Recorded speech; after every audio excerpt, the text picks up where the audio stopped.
સરકાર national commission four વુમને સોમવારે ચૂંટણી પંચને પત્ર લખીને હિમાચલ પ્રદેશની મંડી બેઠક પરથી ભાજપની ઉમેદવાર અભિનેત્રી કંગના રનૌત પર કથિત રીતે અપમાનજનક ટિપ્પણી કરવા બદલ કોંગ્રેસના નેતાઓ સુપ્રિયા શ્રીનેત અને એચ.એસ. આહિર સામે કડક પગલાં લેવાની માંગ કરી છે. શ્રીનેતે તેના ઇન્સ્ટાગ્રામ એકાઉન્ટ પરથી રનૌત વિશે કથિત રીતે વાંધાજનક પોસ્ટ કરી હતી, જે ખૂબ જ વિવાદાસ્પદ હતી. પોસ્ટ કરતાની સાથે જ વિવાદ ઊભો થયો હતો. ભાજપે શ્રીનાથે પર નિશાન સાધ્યું અને પાર્ટી અધ્યક્ષ મલ્લિકાર્જુન ખડગે અને રાહુલ ગાંધી પાસેથી કાર્યવાહીની માંગ કરી છે. વિવાદ વધ્યા બાદ સુપ્રિયા શ્રીનેતે પોસ્ટ હટાવી દીધી અને પોસ્ટ પર સ્પષ્ટતા પણ કરી આપી હતી. અને આ ઉપરાંત કિસાન કોંગ્રેસના રાજ્ય સંયુક્ત સંયોજક આહિરે પણ રનૌત વિશે વિરુદ્ધ કથિત અપમાનજનક ટિપ્પણી કરી હોવાનું સામે આવ્યું છે.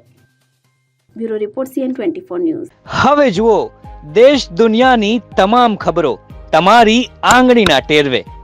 ઉઠાવો મોબાઈલ અને Google Play Store પરથી ડાઉનલોડ કરો અમારી CN24 ન્યૂઝ મોબાઈલ એપ.